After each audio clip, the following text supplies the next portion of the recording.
Capítulo 19 Os anjos na experiência de Ellen White. O chamado de Ellen para ser profetisa. Enquanto eu estava orando junto ao altar da família, o Espírito Santo me sobreveio, e pareceu-me estar subindo mais e mais alto da escura terra. Voltei-me para ver o povo do advento no mundo, mas não o pude achar, quando uma voz me disse: olha novamente, e olha um pouco mais para cima. Com isto olhei mais para o alto e vi um caminho reto e estreito, levantado em lugar elevado do mundo. O povo do advento estava nesse caminho, a viajar para a cidade que se achava na sua extremidade mais afastada. Tinham uma luz brilhante colocada por trás deles no começo do caminho, a qual um anjo me disse ser o clamor da meia-noite. Essa luz brilhava em toda a extensão do caminho, e proporcionava claridade para seus pés, para que assim não tropeçassem. Se conservavam o olhar fixo em Jesus, que se achava precisamente diante deles, guiando-os para a cidade, estavam seguros. À idade de 17 anos, um visitante celestial apareceu e falou-me, dizendo: tenho uma mensagem para você apresentar. Porque a mim? Pensei, deve haver um grande equívoco em tudo isso. Outra vez foram proferidas as palavras: tenho uma mensagem para você apresentar. Escreve para o povo o que eu te tenho dado. A arca do concerto no céu. O Senhor, porém, me deu uma visão do santuário celestial, em que o templo de Deus foi aberto no céu, e foi-me mostrada a arca de Deus coberta com o propiciatório. Em cada extremidade da arca havia um anjo com as asas estendidas sobre o propiciatório e a face voltada para ele.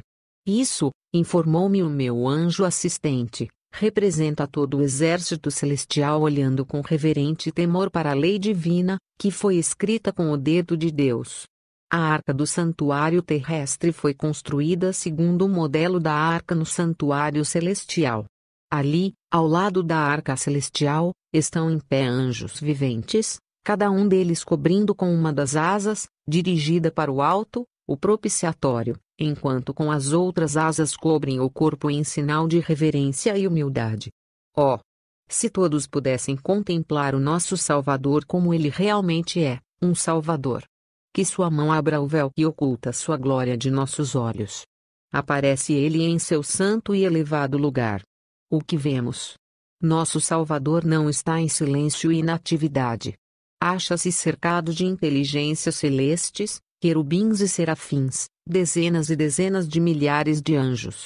Todos estes seres celestiais têm um objeto de seu supremo interesse, colocado acima de todos os outros, a Igreja de Deus num mundo corrupto. Estão trabalhando para Cristo sob sua comissão, para salvar no mais completo grau a todos os que olham para Ele, nele crendo. Tais agentes celestiais são velozes em sua missão. Encontram-se unidos numa santa aliança, numa grande e sublime unidade de propósito, para mostrar o poder, a compaixão, o amor e a glória do crucificado e ressurreto e Salvador. Em seu serviço, estes exércitos celestiais ilustram o que a Igreja de Deus deveria ser. Cristo está operando em seu favor nas cortes celestes, enviando seus mensageiros a todas as partes do globo, para prestarem assistência a todo sofredor que olha para ele em busca de alívio, de vida espiritual e de conhecimento. Satanás antes da queda e como é agora. Satanás foi outrora um honrado anjo no céu, o primeiro depois de Cristo. Seu semblante, como o dos outros anjos, era suave e exprimia felicidade. Sua testa era alta e larga, demonstrando grande inteligência. Sua forma era perfeita, seu porte nobre e majestoso. Foi-me então mostrado Satanás como havia sido, um anjo feliz e elevado. Em seguida ele foi-me mostrado como se acha agora. Ainda tem formas régias. Suas feições ainda são nobres, pois é um anjo, ainda que decaído. Mas a expressão de seu rosto está cheia de ansiedade, cuidados, infelicidade, maldade, ódio, nocividade, engano e todo mal. Aquele semblante que fora tão nobre, notei-o particularmente. Sua fronte, logo acima dos olhos, começava a recuar. Vi que ele se havia degradado durante tanto tempo que toda boa qualidade se rebaixara, e todo o mau traço se desenvolvera.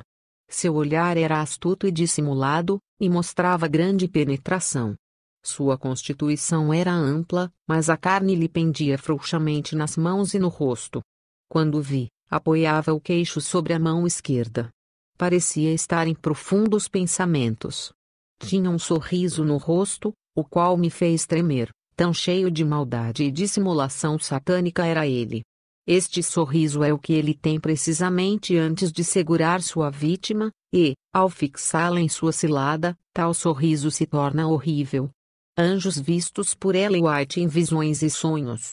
Sonhei que vários irmãos da Califórnia se reuniram em concílio, considerando o melhor plano de trabalho para o próximo período. Alguns criam que seria melhor deixar as grandes cidades e trabalhar em lugares menores. Meu esposo insistia fervorosamente que planos mais amplos fossem apresentados, e esforços mais intensos empreendidos, pois estes estariam mais de acordo com o caráter de nossa mensagem. Apareceu então no concílio um jovem que eu vira frequentemente em meus sonhos. Ouviu com intenso interesse as palavras que eram proferidas. Depois, falando com deliberada e firme confiança, disse: as cidades e povoados constituem parte da vinha do Senhor. Precisam ouvir a mensagem de advertência. O inimigo da verdade está empreendendo esforços desesperados para conduzir o povo da verdade de Deus para a falsidade. Vocês precisam semear junto a todas as águas. Em meu trabalho, estou em comunicação com auxiliares, e também me comunico intimamente com meu instrutor e outras inteligências celestiais. Aqueles que são chamados por Deus devem estar em contato com Ele através da operação do seu Santo Espírito, para que possam ser ensinados por Ele. Enquanto viajava de carruagem, não pude sentar. Meu esposo preparou-me uma cama sobre o assento, e deitei-me sentindo dores de cabeça e sobre o coração. Nesse estado de espírito dormi e sonhei que um anjo alto ficou de pé ao meu lado, perguntando-me por que eu me encontrava triste. Relatei-lhe os pensamentos que me haviam perturbado, dizendo: pouco bem estou conseguindo realizar, porque não podemos ficar com nossos filhos, desfrutando de sua companhia. Ele me disse: Deus lhe deu duas belas flores, cuja fragrância é tão doce como o incenso diante dele, e elas são mais preciosas à sua vista do que ouro ou prata, pois representam uma dádiva do coração. Nenhum outro sacrifício toca fibras mais íntimas. Você não deveria ver as aparências atuais, antes manter o olhar fixo em seu dever e na glória de Deus, seguindo as providências que Ele prepara, e assim o caminho se alargará diante de você. Cada ato de abnegação, cada sacrifício é fielmente registrado, e trará consigo a recompensa. Sonhei que um jovem de nobre aparência entrou no quarto em que eu estava, imediatamente depois de haver eu falado. Esta mesma pessoa aparecera diante de mim em importantes sonhos, instruindo-me de tempos em tempos durante os últimos 26 anos. Disse ele: você tem chamado a atenção do povo para importantes assuntos, os quais, para muitos, são estranhos e novos. Para alguns, são eles muitíssimo interessantes. Os que operam na verdade e doutrina têm feito o que podem na apresentação da verdade, o que tem levantado perguntas na mente das pessoas e despertado interesse. Entretanto, a menos que seja empreendido um esforço mais consistente para fixar essas impressões nas mentes, os esforços que vocês agora realizam demonstrar-se-ão infrutíferos. Diante das perguntas que muitas vezes me são dirigidas, no tocante ao meu estado em visão e imediatamente após as mesmas, posso dizer que quando o Senhor julga por bem conceder-me uma visão, sou levada à presença de Jesus e dos anjos, e perco inteiramente de vista as coisas terrestres. Não consigo ver nada além daquilo que o anjo me indica. A Batalha de Manassas. Tive uma visão da desastrosa Batalha de Manassas, Virgínia. Foi uma cena tensa e nervosa. Os exércitos do sul tinham tudo em seu favor e preparavam-se para uma luta terrível. Os exércitos do norte movimentavam-se triunfantes, não duvidando de que seriam vitoriosos. Muitos marchavam orgulhosos e displicentes, como se a vitória já lhes pertencesse. Chegando ao campo de batalha, muitos já estavam quase desmaiando em virtude do cansaço e falta de água. Não esperavam um enfrentamento tão feroz. Entraram na peleja e lutaram bravamente, quase com desespero. Mortos e moribundos espalhavam-se de ambos os lados. Tanto o norte quanto o sul tiveram muitas baixas. Os soldados do sul começaram a sentir o rigor da batalha, e em pouco tempo haveriam retrocedido ainda mais. Os homens do norte avançavam, embora suas baixas fossem enormes. Justamente nesse momento desceu um anjo, movimentando as mãos, indicando para trás. Instantaneamente houve grande confusão nas fileiras. Pareceu aos homens do norte que suas tropas estavam em retirada, quando em realidade não era isso que estava ocorrendo. Isso precipitou a retirada das tropas. O administrador da clínica. Em meus sonhos, estava eu na clínica, Realte Retreat. Meu guia ordenou-me tomar nota de tudo o que eu ouvisse e observar tudo o que visse.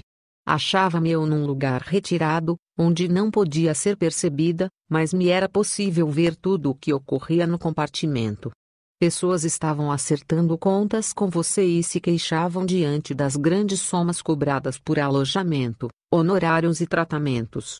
Houve quando você, com voz firme e decidida, recusou diminuir os valores. Fiquei perplexa ao ver quão altas eram as somas. Você parecia ter o poder controlador. Vi que sua maneira de agir causava uma impressão desfavorável acerca da instituição, na mente dos que estavam acertando contas. Ouvi alguns de seus irmãos implorando-lhe que agisse de modo mais sábio e justo, mas você mantinha-se firme como uma rocha em seu procedimento. Dizia que fazia aquilo tendo em mente o bem da instituição. Vi, entretanto, pessoas saindo da clínica nem um pouco satisfeitas. Durante a noite vi você em companhia da supervisora da instituição. A julgar pelas atenções que concederam um ao outro, dir-se-ia tratar-se de esposo e esposa.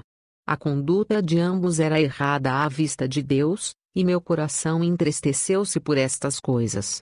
Perguntei, quem os seduziu para desobedecerem à verdade? Deus se desagradou. Vocês entristeceram o Espírito Santo. A irmã H jamais voltará a ser o que era. Ambos são culpados diante de Deus. As coisas que ocorreram, na clínica, foram abertas diante de mim. Uma voz disse, siga-me, e eu lhe mostrarei os pecados que são praticados pelos que ocupam posição de responsabilidade.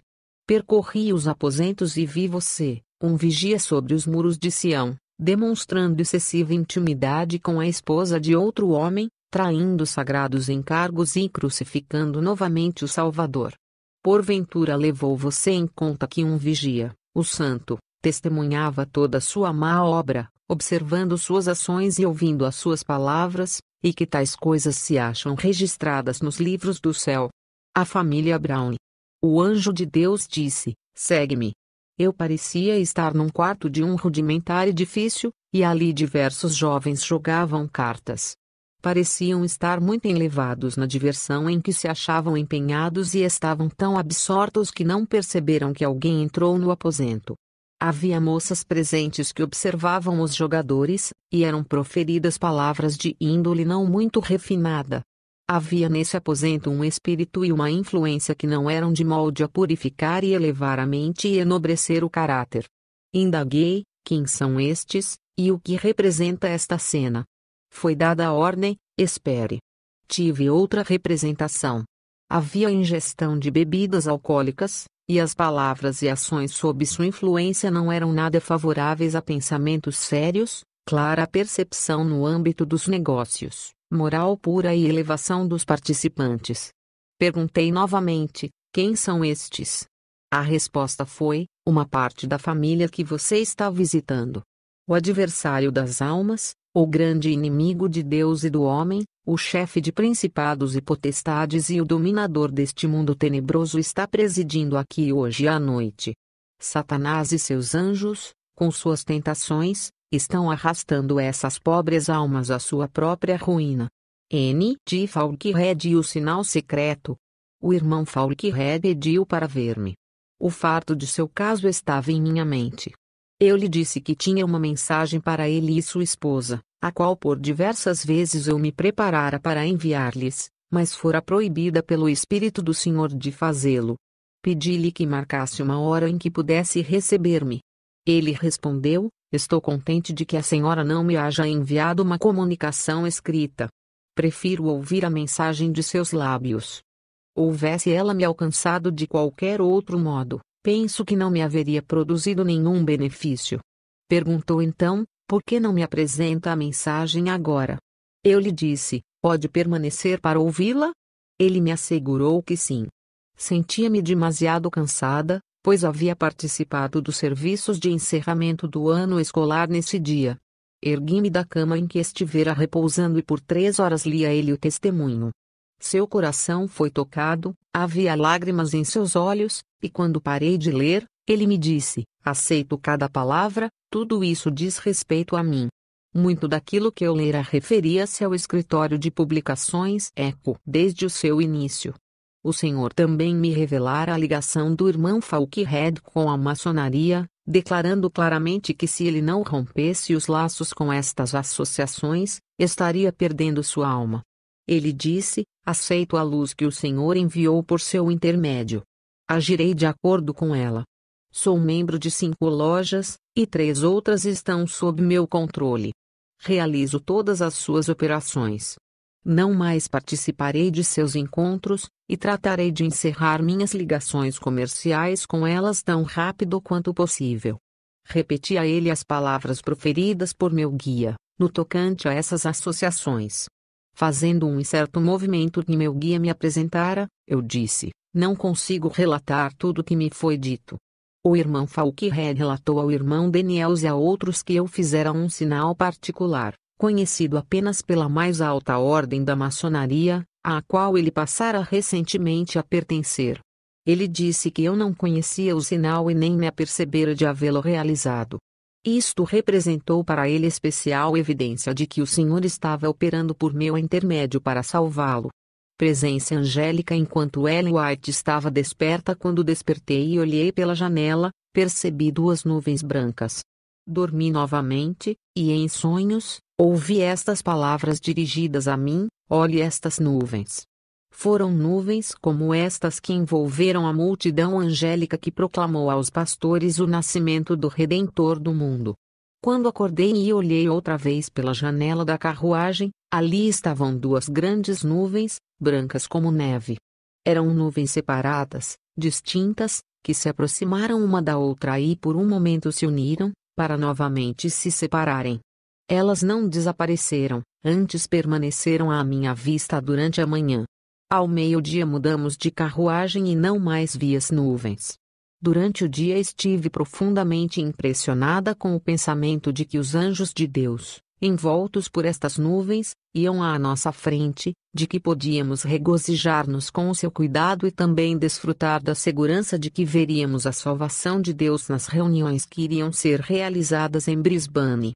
E agora que as reuniões se encerraram e podemos ver o maravilhoso interesse revelado pelas pessoas, estou mais segura do que nunca de que os anjos celestes estavam envolvidos por aquelas nuvens, anjos que foram enviados das cortes do alto para tocar no coração das pessoas, para restringir influências causadoras de distração, que por vezes atingem nossas campais, por intermédio das quais as mentes são desviadas da consideração das verdades vitais que são diariamente apresentadas.